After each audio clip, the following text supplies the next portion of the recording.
1절 위에 제목을 보시면 잡히시다라고 되어 있습니다. 이제 드디어 이제 잡히는 장면이죠. 요한복음은 원래 이제 21장인데요. 요한복음은 나중에 이제 보겠지만 사실은 20장짜리였던 것 같습니다. 그런데 후대에 1장, 21장이 첨부되어서 한 장이 더 첨부되어서 21장이 되죠. 아무튼 20장이든 21장이든 사실은 20장이라고 보는 것이 타당한데 어쨌든 20장이든 21장이든 18장에 잡히시는 거니까 이제 곧 잡혀서 돌아가시죠. 그런데 여러분 놀라운 거는 요한복음에서 최후의 만찬을 언제 하냐면 13장에서 합니다. 13장에서 최후의 만찬을 하고 그 이전에 예루살렘에 입성하는 장면들이 쭉 나오고 그러니까 사실은 20장인데 13장의 최후의 만찬이면 11장 정도까지만 공생의 3년을 다루었고 나머지 거의 8장, 9장 정도를 예루살렘에 들어가서 한 일주일 사이의 것들을 기록한 것이 요한복음입니다. 그러므로 성경을 알면 알수록 야 이게 그렇구나라고 하는 것을 우리가 깨닫게 되는데 여러분 성경은 3년 동의 공생애보다도 더 중요한 게 뭐냐면 십자가 지는 일주일을 더 귀중하게 여기고 성경을 기록합니다. 요한복음은 특별히 더 그렇긴 하지만 다른 복음서도 상당 부분, 많은 부분을 십자가를 지는 일주일간의 사건들을 주로 기록하고 있습니다. 성경은 뭐에 관심이 있냐면요. 예수님께서 십자가를 짓고 우리를 위해서 죽으시고 그 다음에 부활하시는 것에 훨씬 더 많은 관심을 가지고 있습니다. 그게 뭡니까? 우리의 삶은 기독교인의 삶은 가장 중요한 게 뭐냐면 십자가라는 겁니다. 그리고 예수 그리스도의 부활, 죽음과 부활이라고 하는 것이 그리스도인들에게 가장 중요하다는 것을 우리에게 알려주죠. 특별히 요한복음은 그 일주일여간의 기간이 너무 길어요. 굉장히. 그래서 성경을 잘 그냥 아무 생각 없이 읽다 보면 그냥 요한복음도 똑같은 복음서려니 생각하고서 그냥 읽게 되는데 가만히 보면은 어이구 일주일여간의 일들을 거의 8장, 9장을 기록했다. 반절가량을 기록했다. 그거는 사실은 다른 복음서에 비해서는 훨씬 더 많은 양을 기록한 겁니다. 그래서 요한복음이 없으면 예수님에 대해서 일주일의 기간에 대해서 훨씬 더 몰랐을 겁니다. 어제 우리가 그제 계속 봤던 대제사장적 기도 17장의 그 기도는 어디에도 없습니다. 요한복음에만 딱 있습니다. 마지막 기도. 이게 요한복음에만 딱 있는데 그것도 역시 요한복음이 없었으면 주님께서 그런 기도를 하셨다는 것 자체를 우리는 알지 못했을 겁니다. 그러니까 17장이 왜 중요하냐면요. 잡히시기 바로 전 이 기도하시고서 잡히시기 바로 전에 그런 기도를 했다고 하는 거 그렇다 그러면 이 기도는 무슨 기도예요? 피를 토하는 기도. 가장 중요한 기도. 다른 기도보다도 더 중요한 기도예요. 가장 중요한 게 뭐예요? 그 기도에서 중요한 거는 내가 이 땅에 온 거 아버지의 영광을 위해서 내가 영화를 받는 거는 내가 영화를 받아야 아버지께서 영화를 받으시기 때문에 이 사람들은 아버지께서 주신 사람들, 이 아버지께서 주신 이 사람들에게는 내가 아버지의 말씀 전한다. 전부 다 처음부터 끝까지 본인은 다 사라지고 이 땅에 오시고 사역하시고 그 모든 것이 전부 다 누구의 것이냐? 아버지 것이다. 본인의 삶을 아버지의 것으로 다 바꿨어요. 그러니까 우리도 마지막 기도를 보면서 우리도 배워야 하고 따라가야 하는 길은 예수님처럼 아버지의 길을 따라가야 되는 거예요. 내가 원하는 길이 아니라 아버지께서 원하시는 길. 직분자가 되었을 때에는 아버지께서 원하시는 삶, 교회 생활을 하더라도 신앙생활 할 때도 옆에 사람들과 함께 있을 때에도 하나님께서 원하시는 신앙생활 해야 됩니다. 두 번째, 예수님께서 기도하실 때 진짜 중요한 거 이제부터 내가 비옵는 것은 뭐냐? 이 사람들이 내가 떠나면 다 흩어질 텐데 아버지께서 이 사람들을 보존하여 주옵소서. 자기가 떠나면서 이 사람들을 보존해 주기를, 우리를 보존해 주기를 원하는 기도. 그러면서 마지막으로 우리에게 주고 싶은 게 뭐냐? 내 안에 있는 내 기쁨을 저들에게 그대로 주어서 저들이 기쁨으로 충만하게 되기를. 그래서 예수님께서 이 땅을 하면서 본인에게 있는 것 중에 가장 귀한 것을 주고 싶은 게 뭐냐면 기쁨이에요. 기쁨이 있어야 십자가를 감당하죠. 기쁨이 있어야 고난을 감당하죠. 기쁨이 있어야 삶을 살아갈 때 감사하면서 살아갈 수 있는 거예요. 여러분, 감사라고 하는 것은요, 엄청난 일이 있기 때문에 감사하는 거, 그거는 그럴 수 있죠. 엄청난 일이 때문에 감사하는 게 아니라, 감사는 괴로움이 있어도 감사가 터져 나오는 거예요. 안 되는 것에도 감사가 터져 나오는 거예요. 왜? 하나님께서 내게 은혜 주실 때, 기쁨이 있을 때. 그러니까 기쁨이 있어야 모든 것을 감당한다. 그래서 기쁨을 주기를 원하죠. 그런 기도를 하고서 잡혀요. 자, 그 기도를 하고서 잡히는데 1절을 보시면 1절에 예수께서 이 말씀을 하시고, 그거는 17장 얘기죠. 이 말씀을 하시고 굉장히 중요한 말씀 하세요. 17장은요 조금 더 봐야 되긴 하는데, 조금 더 나중에는 이제 17장을 조근조근히 한번 봐야 될 기회가 있긴 있어야 될 겁니다. 한 절 한 절. 자, 1절을 보시면 예수께서 이 말씀을 하시고 제자들과 함께 기드론 시내 건너편으로 나가시니 그곳에 동산이 있는데 제자들과 함께 들어가시니라. 이 동산이 우리가 아는 겟세마네 동산. 몇 번 말씀드렸지만 겟세마네 동산은 산이 아니에요. 동산은 에덴 동산과 같은 거예요. 에덴 동산. 동산은 영어로 보면 가든이에요. 가든. 그러니까 겟세마네 가든이죠. 그러니까 산이 아니에요. 저는 옛날에 어렸을 때 동산 그래가지고 산인 줄 알았어요. 근데 예루살렘을 가서 보고서 깜짝 놀랐잖아요. 이게 동산이 산이 아니구나. 왜? 예루살렘 성 이 위에 그 산에서, 성전산에서 내려가서 기드론 골짜기가 있고, 기드론 골짜기를 넘어서 바로 감람산이 있는데, 이 감람산의 꼭대기에 겟세마네가 있는 게 아니라 기드론 골짜기 건너자마자 이 맨 밑에 겟세마네가 있어요. 그래서 제가 깜짝 놀랐잖아요. 야, 동산인데 어떻게 맨 밑에 있어? 그랬는데, 그래서 내가 왜 그러지? 그러면서 영어 성경 찾아봤더니 겟세마네 가든 그러더라고요. 야, 이 가든이구나. 어쨌든 제가 지금 말씀드렸잖아요. 기드론 골짜기를 건너면 바로 있다. 그래서 1절 다시 보세요. 예수께서 이 말씀을 하시고 제자들과 함께 기드론 시내 건너편으로 나가시니 그곳에 동산이 있는데 제자들과 함께 들어가시니라. 그래서 가서 보시면, 예루살렘에 가서 보시면 이 말씀이 이해가 돼요. 아, 기드론 건너 바로 시내 건너편으로 가신 거구나. 겟세마네 동산. 거기는 어떤 곳이냐? 2절을 보시면 그곳은 가끔 예수께서 제자들과 모이시는 곳이므로 예수를 파는 유다도 그곳을 알더라. 그러니까 그곳은 제자들과 함께 거기에서 모이셨다. 그런데 이 야밤에 예수께서 어디 있는지를 유다가 모를 거 아니겠어요. 근데 거기를 찾아갔다. 그 얘기는 뭐예요? 예수님은 분명히 거기 가서 뭐 하시고 계신다? 저녁이 되면 뭐 하신다? 기도하신다.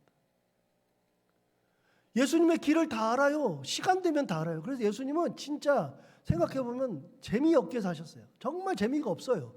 놀러 다닌 적도 없고 뭘 개인적인 취미 생활을 한 적도 없고, 예수님은 진짜 루틴해요. 정말로 루틴해가지고서 그냥 세 가지를 기본으로 하신다 그랬잖아요. 병 고치고, 가르치고, 천국 복음을 전파하시고, 사람들 만나면 이거 하시고요. 식사 때가 되면은 주로 소외되었던 문둥병자들이나 세리나 죄인들과 같이 식사를 해서, 예수님의 별명이 뭐라고요? 세리와 죄인의 친구. 식사 때는 그런 사람들하고 식사하시고, 저녁이 되면 뭐 하셔요? 기도하셔요. 그러니까 예수님을 찾으려면 딱 생각하면 돼. 저녁 됐으면 어디 가면 돼요? 기도하는데. 어디 있는지를 모르는 게 아니에요. 예수님은 본인이 있는 길을 다 아셔. 사람들이 다 알아요. 아, 지금쯤은 뭐 하신다? 기도하신다. 새벽녘인데, 새벽녘에도 예수님이 안 보인다. 새벽녘에도 안 보인다? 뭐 하셔요? 기도하셔요. 심지어는 오병이어와 같은, 저는 진짜 그 기사를 보고 너무나 깜짝 놀란 것이, 오병이어의 기사를 했는데 사람들이 오병이어가 끝나니까 난리가 난 거예요. 예수님 찾으려고. 예수님 진짜 대단하시잖아요. 먹을 거 하나도 없는데 오병이어로 5천 명을 먹였으니까 진짜 사람들이 깜짝 놀라가지고 예수님을 찾으러 가는 거예요. 예수님을 뭘로 만들려고? 왕으로 만들려고.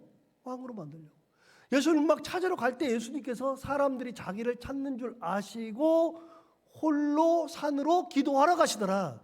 사람들이 막 아우성치고 본인을 최고라고 했을 때 예수님께서 그래 내가 뭐 그런 사람이지 뭐 그러고 사람들 앞에서 그래 그러는 게 아니라, 그럴 때 뭐 하러 가셨어요?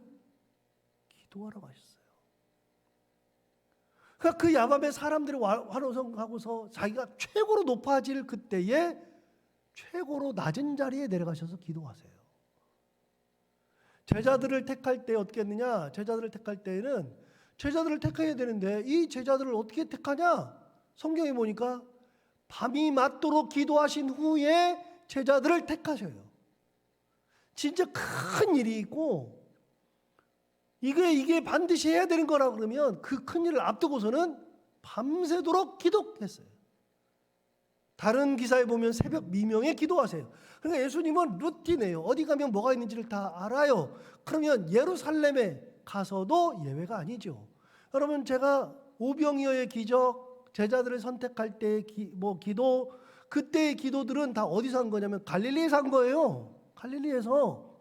그런데 예루살렘에 왔을 때에는 어디가 기도처였냐? 예수님의 기도처가 어디였어요? 겟세마네. 왜 겟세마네일까? 여러분, 예루살렘에 성전산이 이렇게 있고 성전산을 여기 꼭 성전산 꼭대기에 여기에 성전이 있고요. 내려와 가지고 기드론 시내 골짜기를 건너면 감람산이 시작된다 그랬잖아요. 그래서 성전산에서 내려와서 기드론 골짜기 지나서 감람산 시작하는데 여기에 겟세마네가 있고, 이 위로 올라가면은 꼭대기에서 무슨 일이 일어나느냐? 예수님께서 승천하세요. 그래서 이 산을 뭐라 그러냐? 승천산이라고 불러요. 그 꼭대기를 넘어서서 조금 내려가면 여기가 어디 있어요? 예수님이 죽은 나사로를 살린 동네 베다니가 여기 있어요. 그럼 예수님이 어디 머물렀느냐면 베다니에 머물렀어요. 베다니에, 예루살렘에 오면은 베다니에 머물렀다고요. 그래서 베다니는 어떤 곳이냐?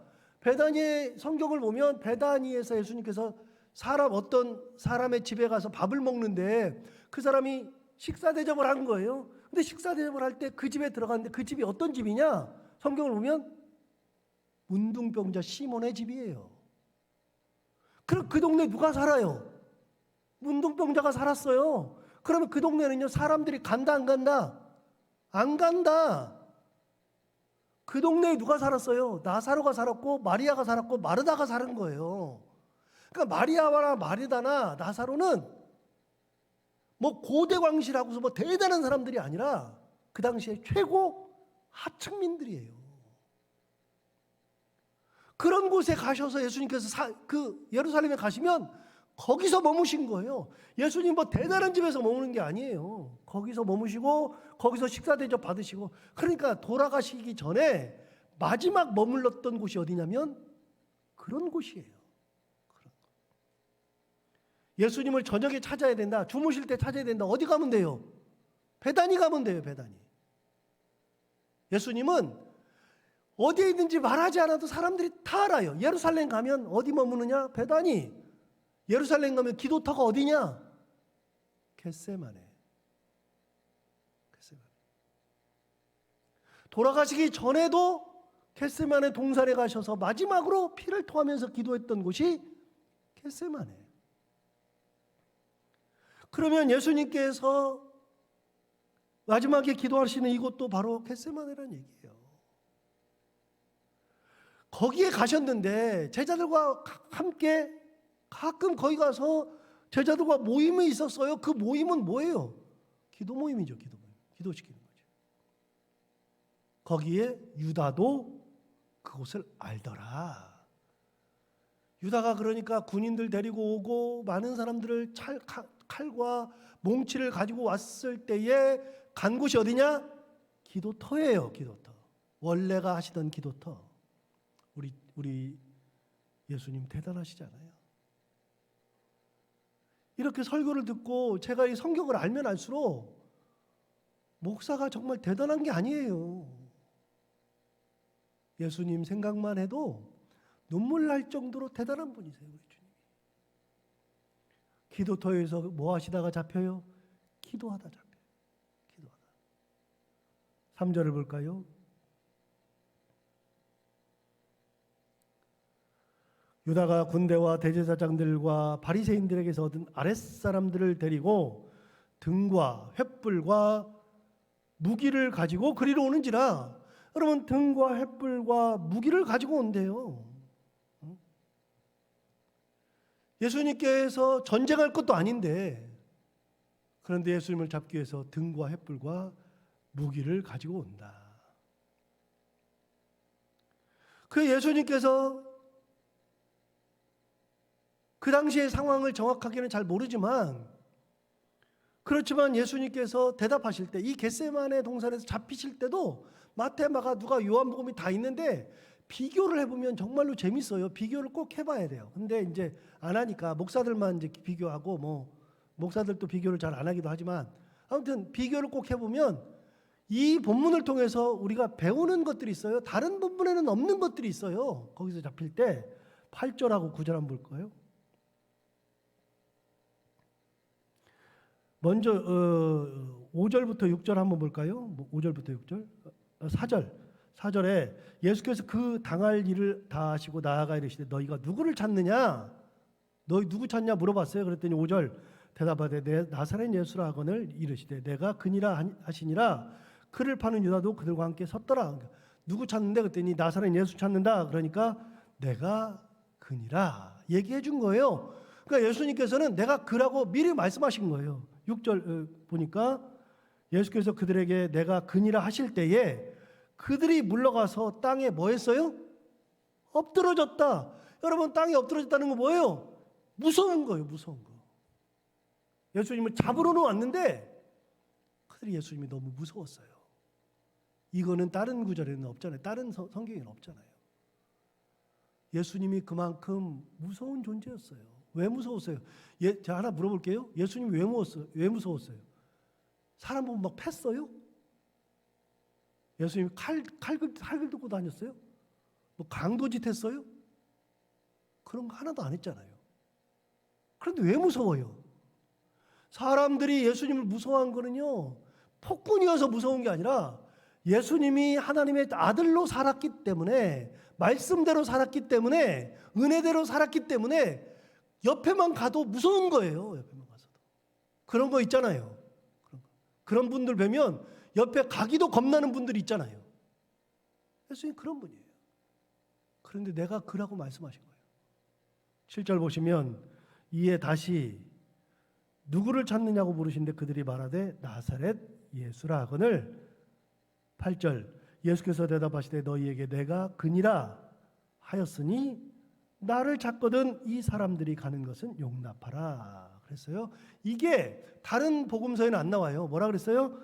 나를 찾거든 이 사람들이 뭐 하는 거? 가는 것을 용납하라. 제자들이 가는 것을 용납하라는 거예요. 제자들은 잡아가지 말아라 그 말이죠. 여러분, 제자들 데려가지 말고 나만 잡아가라 라고 말씀하신 게 요한복음에 나와요. 그러니까 제자들을 끝까지 보호하신 분, 제자들을 끝까지 보호하셔요. 그래서 성경을 제대로 읽으면요, 아, 예수님이 이런 말씀까지 하셨네, 이렇게 하셨네, 그게 느껴져요. 이 사람들은 가는 것을 용납하라 그랬는데 왜 그랬느냐면 9절에 보시면 이는 아버지께서 내게 주신 자 중에서 하나도 잃지 아니하였사옵나이다 하신 말씀을 응하게 하려 함이러라. 그러니까 뭘 응하는 거예요? 말씀을 응하게 하려고. 말씀을. 어떤 말씀?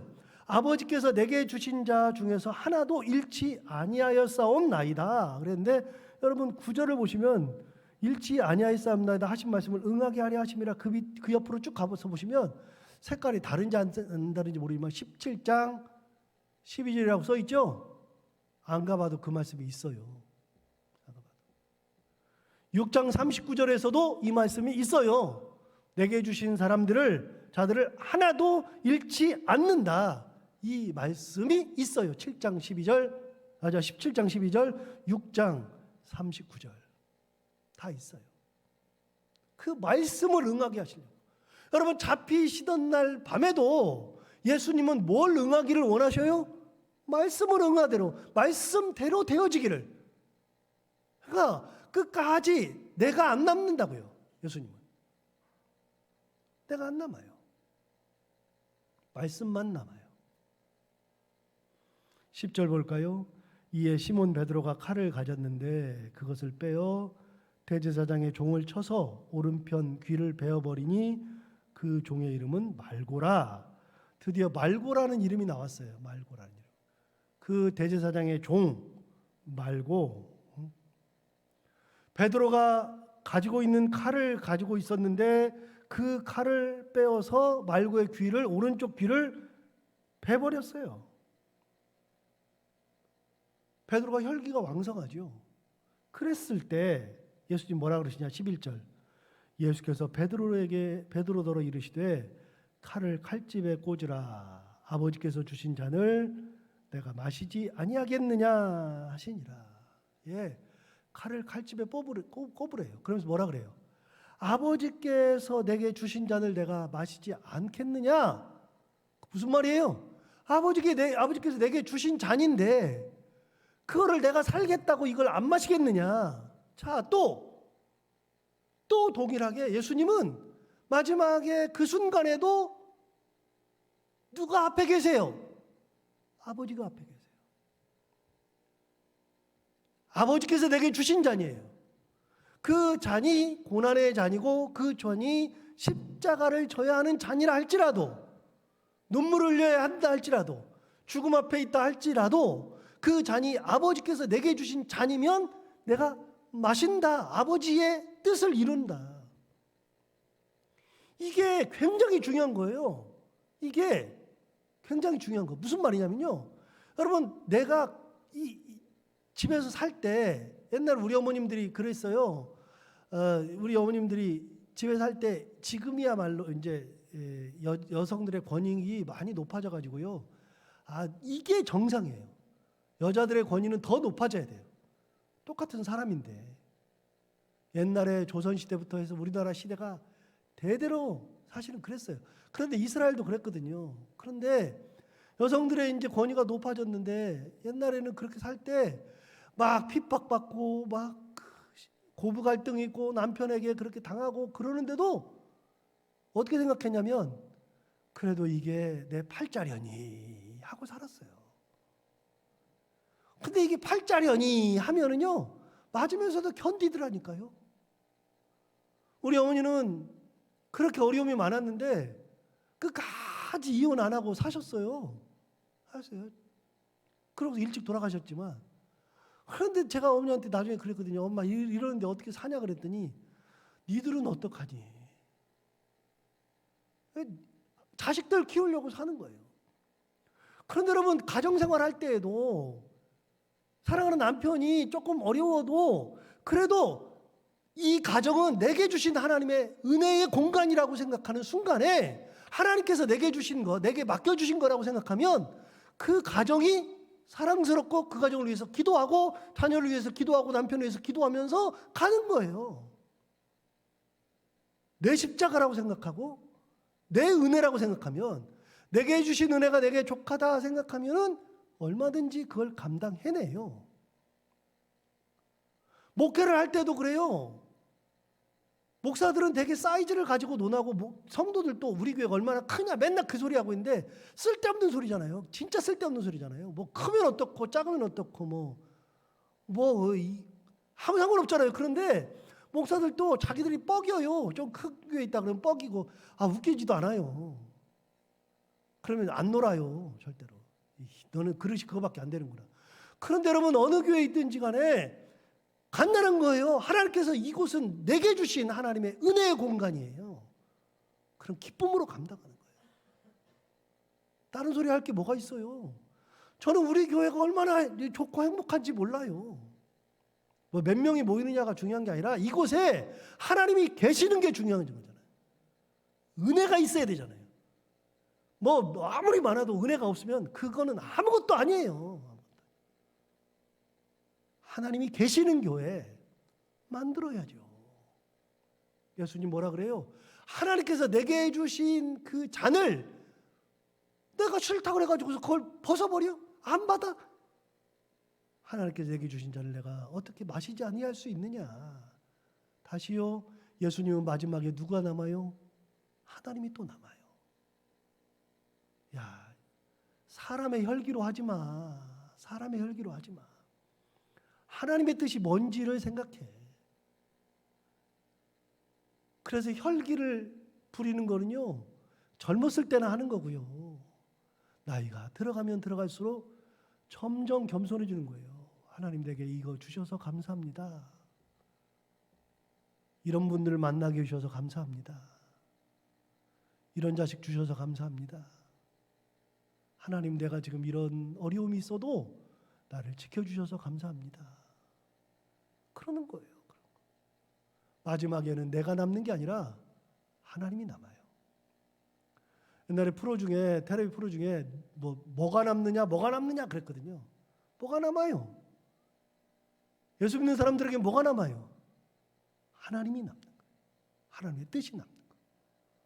마지막 순간까지도 이렇게 고난당하면서도 잡히면서도 하나님의 뜻만 이루려고 했던 분이 바로 예수 그리스도. 이 예수 그리스도를 항상 생각하면서 은혜 가운데 살아가는 참된 신앙생활하는 저희들 되기를 바랍니다. 기도하겠습니다. 하나님 아버지 감사합니다. 오늘도 귀한 말씀을 은혜 주셨습니다. 생각해보면 진짜 예수님 그런 분입니다. 처음부터 끝까지 나는 없어지고 주되 아버지만 남는 거, 하나님의 뜻만 남는 거, 하나님의 뜻을 이루며 살아가는 거, 그것이 예수님의 마지막 모습인데 우리도 이 땅 살아가면서 예수 그리스도의 뜻대로 살아가고 하나님의 말씀대로 살아가고 우리는 사라질지언정 하나님만 남는 그런 참된 신앙의 모습을 가지고 살아가는 저희들 모두가 다 되게 하여 주옵소서. 오늘도 하루를 살아갈 때 이 말씀을 기억하며 살게 하여 주옵시고 이 말씀이 우리의 힘이 되게 하시고 능력이 되게 하여 주옵시고 오늘도 해야 되는 것들을 기쁨으로 잘 감당하고 만나는 분들과 함께 웃고 행복한 하루를 보내게 하여 주옵소서. 예수님 이름으로 기도하옵나이다. 아멘. 나라